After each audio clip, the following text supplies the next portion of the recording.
Entonces, ¿qué sucede en el problema inflamatorio o en el paciente con SOVA?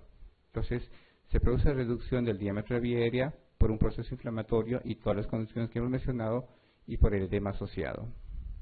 Entonces, ese diagnóstico diferencial es importante en un paciente con SOVA. No solo vamos a pensar en cuadros inflamatorios y postinfecciosos, sino también deben pensar ustedes en infecciones crónicas como la fibrosis quística, la displasia broncopulmonar, cardiopatías congénitas o una patología aguda. El niño está previamente sano y de pronto empieza a hacer un cuadro obstructivo bronquial que sea menor de 5 años, ustedes sospechen siempre en cuerpo extraño, siempre sospechen en cuerpo extraño. Puede haber infecciones respiratorias frecuentes en menores de 1 año, van a sospechar en bronquiolitis. Hay también formas mecánicas de obstruir la luz del bronquio, entonces siempre sospechen ustedes en tumoraciones y tuberculosis.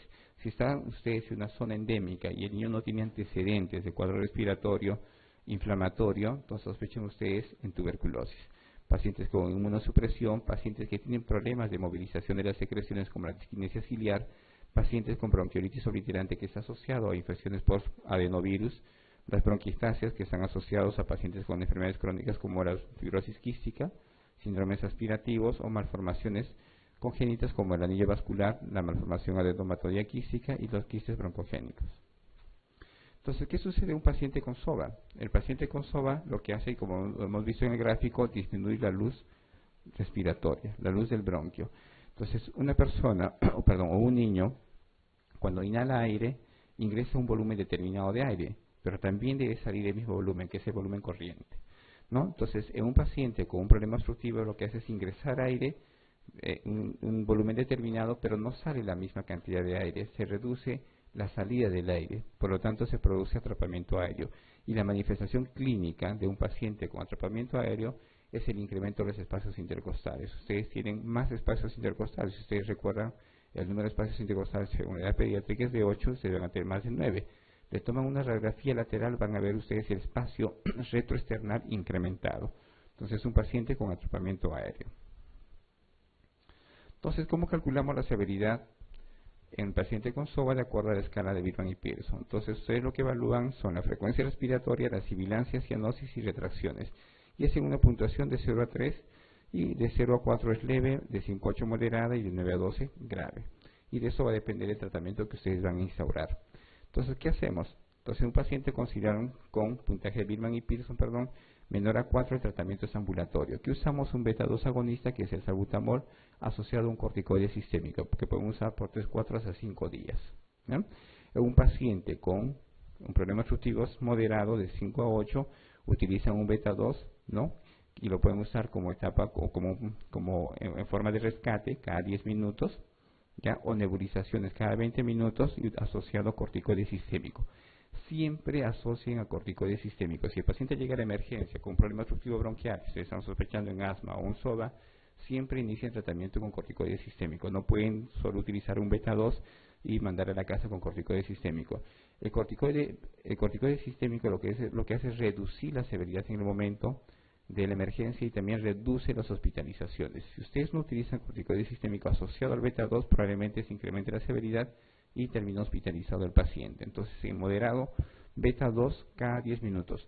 Ojo, no hay ninguna diferencia entre nebulizar o inhalar. Es algo que debemos de repente quitar en las emergencias. Las nebulizaciones no son mejores que las inhalaciones. Tienen el mismo efecto. ¿Ya? Se han hecho estudios y se ha hecho seguimiento, y la respuesta de estos pacientes frente a los dos mecanismos o las dos formas de abrir el bronquio, y no hay ninguna diferencia significativa entre ambas. Utilizar nebulización, utilizar inhalador, no tiene ninguna diferencia. Entonces, una alternativa, en lugar de utilizar nebulizaciones cada 20 minutos por 3 veces, ustedes lo que pueden hacer es cada 10 minutos por 5 o 6 veces. ¿Ya? Entonces, sería el equivalente a las nebulizaciones que ustedes realizan cada 20 minutos. Utilizan corticoides y reevalúan al paciente. Pero si el paciente tiene un síndrome obstructivo bronquial severo, lo que hacen es utilizar de la misma forma corticoide sistémico, un beta-2 agonista, y si hay necesidad, oxígeno y hospitalización. Entonces, probablemente ese paciente tenga incluso necesidad de apoyo ventilatorio. Entonces, ¿qué hacemos en el paciente con problema obstructivo bronquial? Entonces, es importante las medidas generales. La alimentación. Si la alimentación es entrecortada o se reduce la alimentación hasta el 50%, la alternativa es administrar la alimentación por sonda orogástrica o vía endovenosa. Entonces, hidraten al paciente por vía endovenosa o alimenten al paciente por sonda orogástrica. Los antipiréticos, esto es importante. Paracetamol. Entonces, ¿por qué no podemos usar ibuprofeno o metamizol? ¿Qué son el ibuprofeno, diclofenaco y metamizol? AINES. Entonces no podemos usar, ¿no? Porque lo que hacen es cortar la ciclooxigenasa e incrementan la lipoxigenasa y producen más edema pulmonar, más secreción de moco y obviamente incrementan la severidad del cuadro. O pueden inducir un problema de broncoespasmo utilizando los AINES. Entonces la indicación para los pacientes con fiebre como antipirético es el paracetamol. Entonces ustedes usen la dosis máxima de paracetamol, que es de 10 a 15 miligramos por kilo, dosis.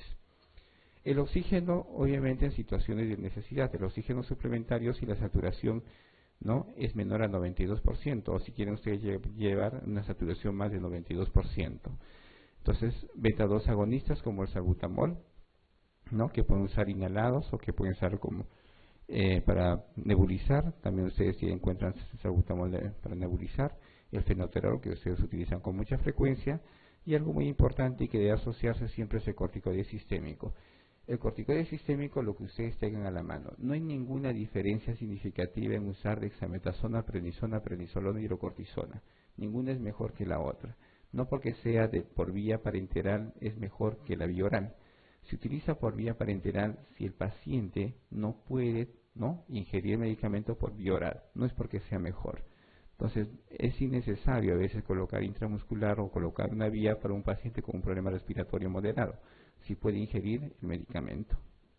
¿Ya? Entonces ustedes utilizan lo que tengan en la mano, pueden usar cualquiera de los corticoides.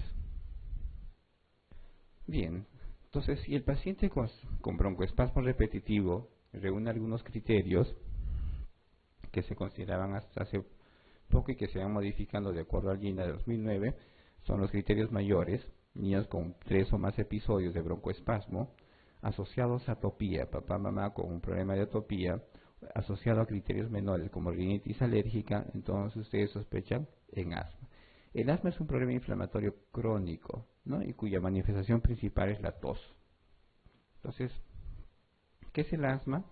Es una patología obstructiva bronquial que es reversible. Entonces, si usted sospecha que en asma es un problema donde se ve o hay disminución de la luz bronquial, pero que rápidamente usted puede revertir con el medicamento que van a usar. En este caso, el beta-2 asociado a un corticoide. Si no se revierte, poco probable que sea un compromiso o un problema inflamatorio crónico como asma. Obviamente existe una hiperreactividad y un proceso inflamatorio secundario. Entonces la enfermedad, como el asma es una enfermedad inflamatoria crónica, las vías aéreas, en la que se asocia una intensa hiperreactividad bronquial a cualquier estímulo, que generalmente es viral, son infecciones virales. Las infecciones virales generalmente producen proceso inflamatorio.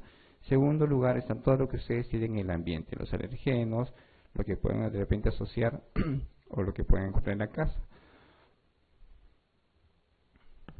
Entonces los episodios generalmente son recurrentes, se manifiesta con tos y compromiso de la luz bronquial, y la manifestación del compromiso de la luz bronquial son los sibilantes. Hay sibilantes frecuentes, ¿no?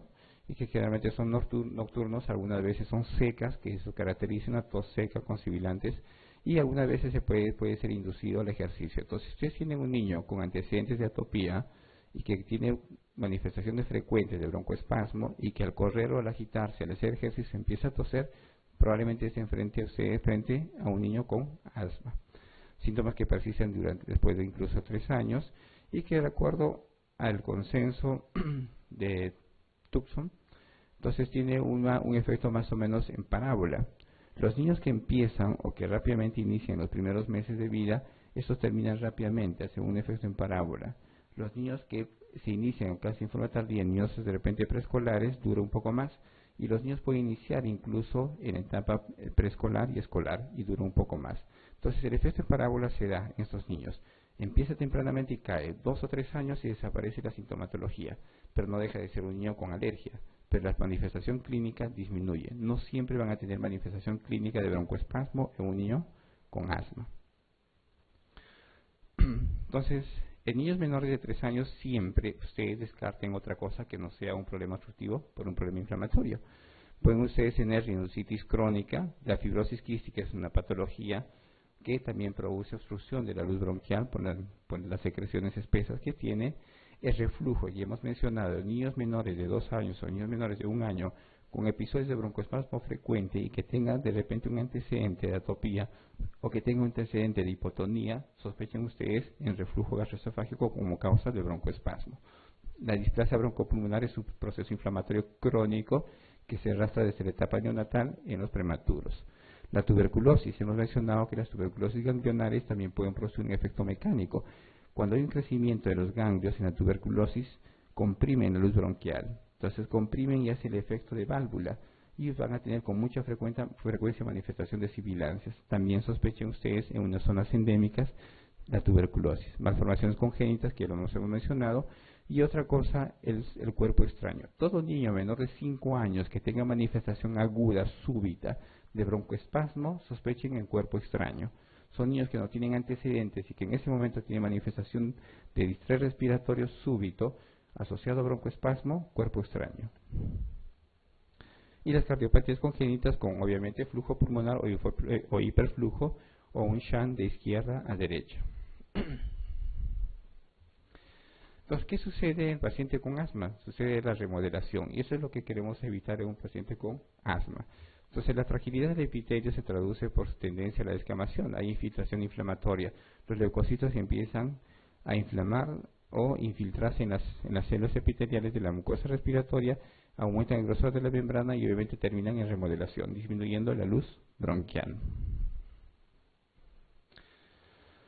Entonces, las formas clínicas del asma bronquial pueden ser un asma intermitente, asma persistente y asma atípico. El asma intermitente es la manifestación clínica que se da en aquellos niños de 2 o 3 veces al año. No hay mucha manifestación clínica, puede haber tos nocturna, esporádica, no predominio en la infancia, causas alérgicas.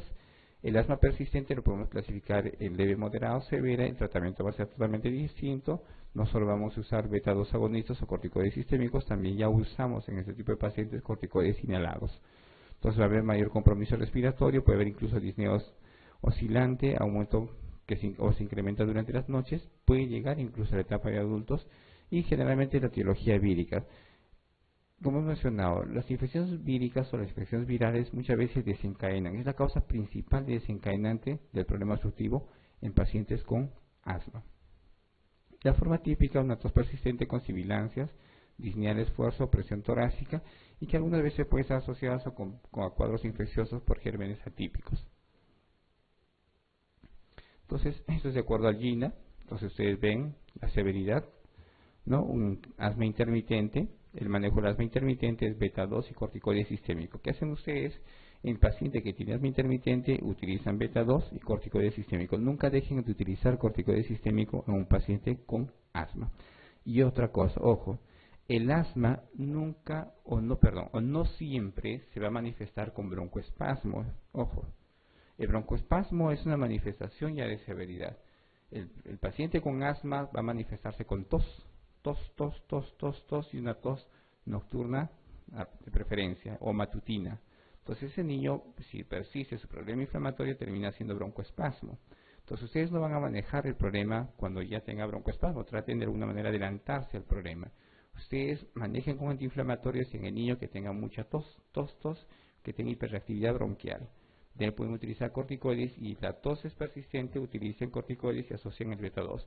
Ese es el asma intermitente. Entonces no pueden ustedes esperar escuchar sibilances para iniciar o hacer diagnóstico de un paciente con asma. Si es un niño que tiene con mucha frecuencia o tiene una historia de tos de bastante tiempo, de 1 mes o 2 meses, ustedes no van a dejar que el niño persista con antibióticos o que esté con antihistamínicos o con otro medicamento o con antitusígenos. Ese es un problema, es un niño con asma. Entonces ese niño debe utilizar corticoides y beta-2. Entonces este es un asma intermitente. Si ese asma intermitente es más frecuente y son más de 3 episodios al año y hay mayor compromiso y disminuye la capacidad ventilatoria o la mecánica ventilatoria se ve afectada, entonces ustedes están frente a un asma persistente. Y el asma persistente no solo van a manejar con beta-2 y corticoides sistémicos, van a tener que asociar un corticoide inhalado. Entonces lo que ustedes conocen, hay varios, ustedes pueden usar la budesonida, la fluticasona como corticoide inhalado. Y si además Si el paciente continúa con mayor severidad y deja de ser un asma persistente leve y se mantiene o se comporta como un asma persistente moderado o un asma persistente leve, van a tener que asociar ese corticoide inhalado un beta 2 de acción prolongada, como el salmeterol o formoterol. Entonces hay asociaciones de corticoides inhalados más beta agonistas de acción prolongada. Y también podrían ustedes asociar incluso los leucotrienos, ¿no? Entonces, o usan leucotrienos, pueden usar leucotrienos más inhaladores o corticoides inhalados, o juntar o asociar. No hay ninguna diferencia significativa, y esto se ha hecho seguimiento en varios estudios de cuál es mejor, aunque tiene mejor respuesta usar corticoide inhalado más el beta 2 de acción prolongada frente a un leucotrieno. Entonces, de acuerdo a Gina, la clasificación, entonces pueden clasificar también en controlada, parcialmente controlada y no controlada de acuerdo a la manifestación clínica. Entonces, ¿cuáles son los objetivos del tratamiento del paciente? Mejorar la función pulmonar, que esto es importante, evitar la remodelación de las vías respiratorias, minimizar la repercusión de la calidad de vida, hacer que el niño de alguna manera vuelva a realizar sus actividades normales, y reducir el máximo de efectos secundarios de acuerdo a los medicamentos. Entonces, ambos medicamentos tienen efectos secundarios, tanto el beta 2 como el corticoide. Entonces, ¿qué usamos para manejar a los pacientes en una crisis aguda? Beta 2 y corticoides. Nunca se olviden, siempre asocien beta 2, que lo pueden encontrar como salbutamol en sus diferentes formas, y asocien a un corticoide sistémico. Como les repito, no hay ninguna diferencia. Ustedes usen el que tengan a la mano. Pueden usar dexametasona, prednisolona, hidrocortisona, metilprednisolona o prednisolona. No hay ninguna diferencia en la respuesta del paciente, ¿ya? Y obviamente el manejo va a ser en forma individual. Un paciente que no tiene muchos recursos, se le dan prednisona y pueden incluso darle por vía en forma de o una presentación de comprimidos, y la respuesta es la misma. No hay ninguna diferencia. Entonces, pueden ustedes asociar beta 2 de acción corta, como ustedes ven, salbutamol o el fenoterol, lo más conocido, lo que usan con frecuencia, de acción prolongada, salmeterol y formoterol, ¿no? Que pueden estar asociados a corticoides inhalados.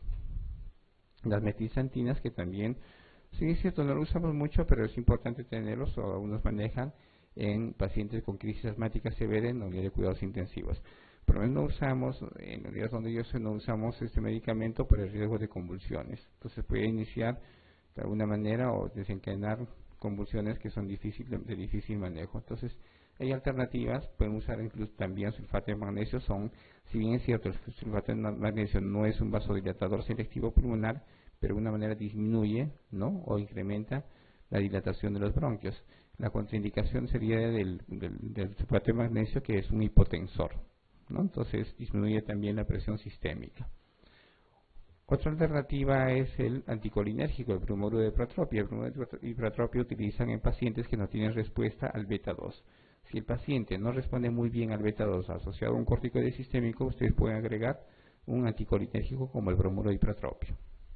Entonces tienen otros antiinflamatorios, no solo los glucocorticoides, también tienen cromoglicato, ¿no?, que muy poco lo utilizamos. Lo que usamos con mucha frecuencia son los glucocorticoides, como la prednisona o la metilprednisolona, ¿no?, en forma inhalatoria tienen la beclometasona, la fluticasona y la budesonida, y que pueden estar asociados a beta 2 de acción prolongada. Entonces, ¿qué podemos dar en pacientes con asma?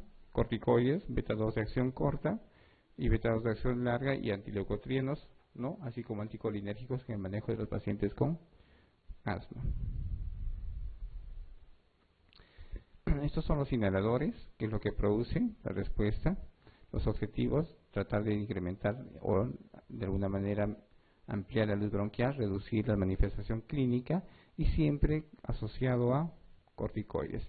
Entonces, los inhaladores que podemos usar, ¿no?, va a ser directamente a la boca del niño, en niños mayores de 5 años, o ustedes pueden utilizar aerocámaras en niños menores de 5 años. Entonces, el manejo es bastante fácil, bastante simple, y para que ustedes recuerden, es que no hay ninguna diferencia entre utilizar nebulización o utilizar un corticoide. ¿Cuál es la ventaja de utilizar el inhalador? Que disminuye el riesgo de infecciones intrahospitalarias. Entonces, Entonces, al utilizar el nebulizador, ustedes hacen que ingresen gérmenes que se encuentran o que están colonizando el ambiente de servicio de urgencias con las nebulizaciones. Entonces, la mejor recomendación o una forma rápida de manejar a los pacientes con crisis asmática es utilizando el inhalador. Entonces, desde la aerocámara, ¿no? El ejercicio y el asma. Como habíamos mencionado, es importante investigar bastante el antecedente del niño. Si ustedes están frente a un niño con historia o con antecedentes de atopía y que cualquier actividad empieza a producir signos de broncoespasmo, entonces ustedes están frente al asma inducida por el ejercicio. Entonces, ¿qué debemos hacer? Manejar rápidamente con beta 2. Utilizamos 15 minutos antes del ejercicio, pueden usar 15 minutos después del ejercicio, y también pueden prevenir no solo con beta 2, también utilicen corticoides o asocien a corticoides. El inhalador es esto, ¿ya? Utilizamos en forma directa en el niño mayor de 5 años, aquel niño que pueda manejar sin ningún problema, que agarre el inhalador y directamente se lleva a la boca. Como es presurizado, presiona y aspira. Entonces, la ventaja de utilizar la aerocámara es en los niños menores de 5 años. Los otros en los niños mayores de 5 años. Y estos en niños menores de 5 años que todavía difícilmente van a poder aspirar cuando uno les coloque en la boquita. Entonces, lo que hacemos es, de alguna manera asegurar, ¿no?, el efecto del medicamento con aerocámara. Nada más, ¿ya? Entonces, la respuesta va a ser la misma. Bien, enfermo diagnosticado de asma que no está recibiendo tratamiento. En la historia clínica refiere episodios de disneas sibilantes en cuatro ocasiones en el curso de una semana. Ocasionalmente se despierta por la noche con los síntomas de asma y tiene una capacidad ventilatoria disminuida o el volumen expiratorio máximo en el primer segundo es del 80%, ¿no?, del teórico. ¿Cómo debería ser tratado inicialmente este enfermo? Una dosis baja moderada de corticoides inhalados más un beta 2 antagonista. Debe evitar alergenos y utilizar un corticoide inhalado a demanda, un beta agonista solo, una combinación de teofilinas con corticoides inhalados y beta agonistas, un ciclo inicial de corticoides orales combinado con beta agonistas. Entonces es un paciente que está recibiendo ya tratamiento y tiene diagnóstico de asma. Y la historia es que presenta episodios de disneas sibilantes en 4 ocasiones en el curso de una semana. En una semana o dentro de una semana empieza a tener mayor manifestación clínica, probablemente con tos y obviamente tiene compromiso respiratorio y por eso tiene disnea. Y su volumen expiratorio máximo al segundo es de 80%. Entonces, de alguna manera eso nos indica un paciente con asma, ¿no? Entonces, ¿qué vamos a hacer? Le damos una dosis baja moderada de corticoides inhalados más beta antagonistas. Debe evitar alergenos y utilizar un corticoide inhalado a demanda, un beta agonista solo, una combinación de teofilinas con corticoides inhalados y beta agonistas, o un ciclo inicial de corticoides orales combinados con agonistas.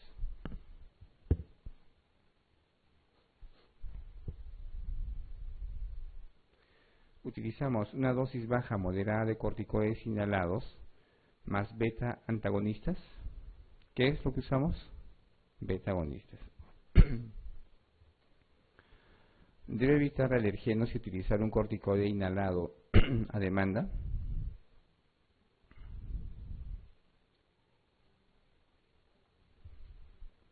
Usamos un beta agonista solo.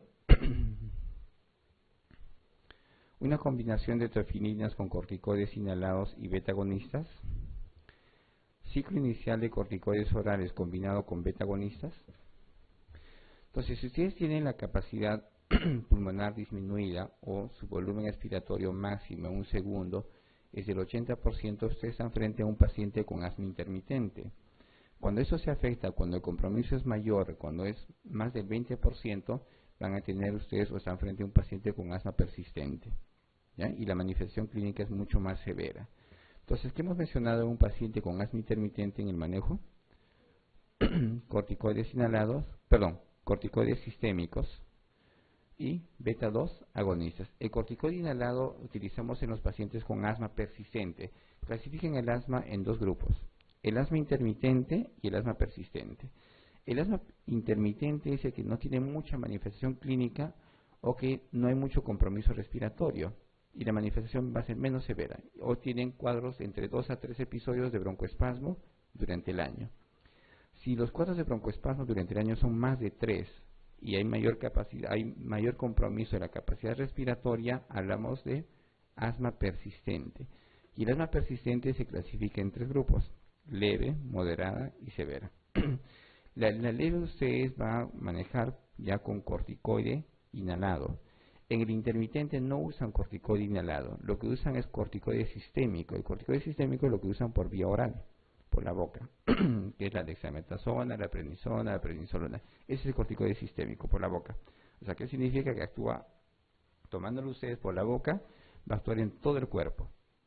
¿Sí? Es por eso que nosotros no podemos dar en forma prolongada, porque si no van a alterar ustedes el eje, ¿no? ¿El eje de qué? Del cortisol, ¿no? Sobre la sobre la hipófisis, y van a alterar y va a terminar el paciente con ¿qué patología? Síndrome de Cushing. Entonces, la recomendación es no usar más de 10 días de corticoide sistémico. Entonces, ¿qué vamos a hacer en un paciente con una crisis aguda? Lo que hacen es, y con asma intermitente, es utilizar corticoide sistémico por 5 días, que es bastante seguro, y utilizan beta 2 agonista inhalado. ¿Ya? Si el asma es persistente, ya independientemente de que sea leve, moderado o severo, ustedes utilizan corticoide sistémico, utilizan un beta 2 agonista y además utilizan un corticoide inhalado, ¿ya? Que es la budesonida, la fluticasona o la beclometasona. Si el paciente tiene asma persistente moderado, ustedes pueden asociar al corticoide inhalado, que es la fluticasona, que es la budesonida o la beclometasona, un beta 2 de acción prolongada, que es el salmeterol o el formoterol.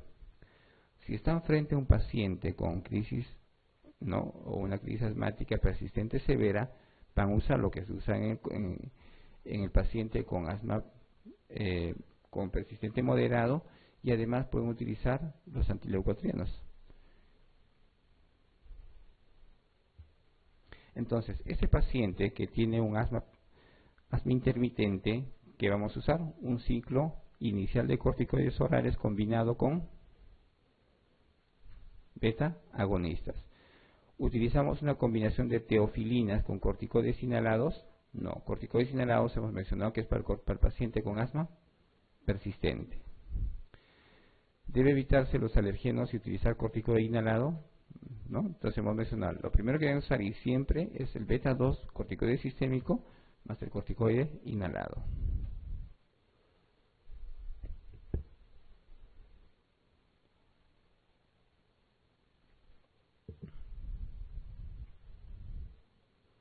Esa respuesta es la E.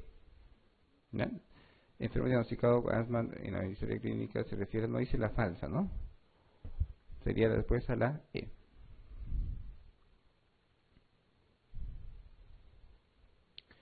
Los siguientes fármacos pueden asociarse con inducción de un ataque agudo de asma, excepto uno de ellos, que es en general bien tolerado. Señálelo: aspirina, acetaminofén, ácido mefenamico, naproxeno, que no sé qué es, indometacina. Los siguientes fármacos pueden asociarse a la inducción de un ataque agudo de asma, excepto la aspirina, sí, todo AINE. La aspirina, este ácido, que no lo conozco el medicamento, la naproxeno y la indometacina o cualquier AINE producen, ¿no?, inhibiendo la ciclooxigenasa, el broncoespasmo. Entonces el medicamento que no actúa sobre el ciclo de la ciclooxigenasa es el acetaminofén, que lo pueden utilizar en forma segura como antipirético. En una crisis asmática, el mejor parámetro para valorar el grado de obstrucción bronquial y severidad de las enfermedades es taquicardia, taquipneas, sibilancias, gasometría, radiografía de tórax.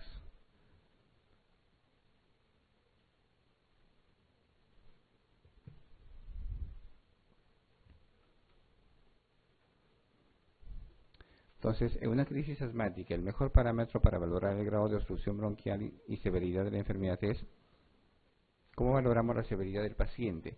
Hemos mencionado que de acuerdo a la severidad van a tener ustedes compromiso de la capacidad ventilatoria y en algún momento su capacidad ventilatoria se ve reducida y termina con hipoxemia, ¿no? Va a haber retención de CO2, hipoxemia y obviamente va a terminar acidosis metabólica, respiratoria y finalmente una acidosis mixta, ¿no? Entonces, ¿cómo evaluamos la severidad del paciente?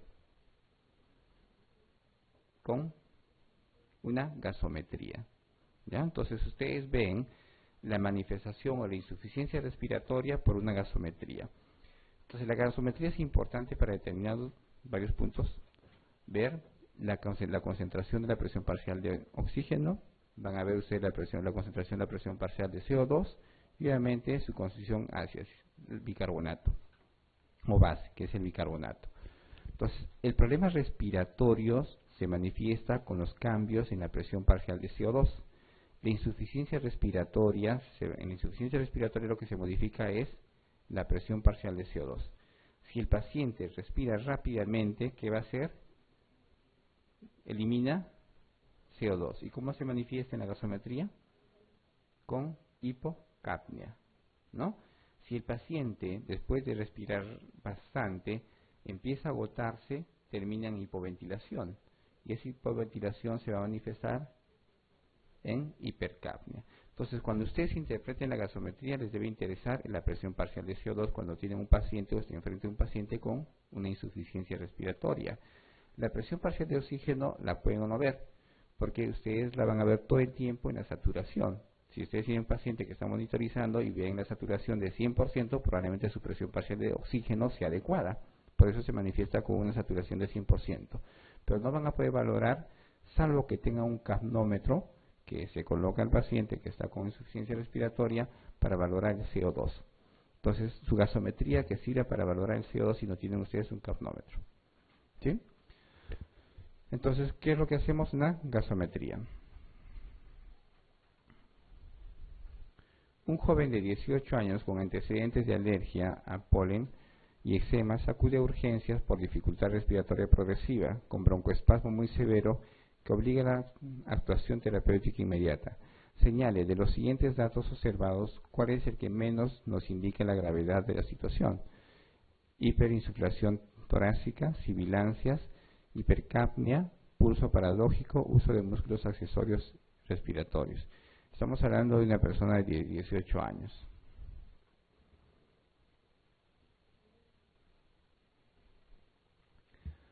Entonces, un joven de 18 años con antecedentes de alergia, con antecedentes de atopía, probablemente sea asmático, acude a urgencias con dificultad respiratoria. Entonces, el diagnóstico probablemente sea asma, con broncoespasmo muy severo y que inmediatamente inician tratamiento terapéutico. Señale cuál de los siguientes datos observados, cuál es el que menos nos indicaría la gravedad de la situación. Entonces, este paciente tendrá hiperinsuflación torácica. ¿Sí? Entonces, en los pacientes con broncoespasmo lo que es un mecanismo de válvula. Entonces obstruye por la secreción de moco y también la disminución de la luz bronquial, ingresa aire pero no sale. ¿Sí? Ese mecanismo de válvula.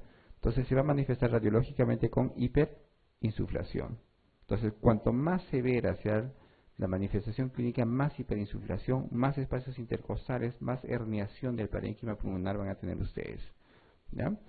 La hipercapnia es aquel paciente que ya está en hipoventilación. El paciente que ya no está respirando. Si no respira el paciente, está hipoventilando, lo que hace es retener CO2 y va a tener hipercapnia. ¿Ya? Y obviamente se manifiesta con acidosis, como acidosis respiratoria. ¿Sí? ¿Se entiende esa parte? Bien. Va a haber pulso paradójico. ¿Sí? Disminuye el flujo, disminuye obviamente el flujo hacia los órganos que no son nobles. Va a haber pulso paradójico para proteger a los órganos nobles. Hay los músculos accesorios respiratorios que se están usando que no es frecuente. El niño que tiene, cuanto más grande, menos manifestación tiene el problema de distrés respiratorio. No es como el chiquitito. El chiquitito trabaja rápidamente sus músculos accesorios. Ustedes van a ver bastante distrés, van a ver tiraje intercostal subcostal. Cuanto más grande es el niño, es menos la manifestación cuando ustedes levantan el polito. Pero si un paciente de 18 años que esté usando los músculos accesorios probablemente esté con gran distrés respiratorio. ¿Sí? Entonces, todo eso nos indica la severidad, pero los sibilantes no. Pueden tener sibilantes en un paciente con broncoespasmo leve, moderado o severo, ¿ya? Pero no les indica la severidad.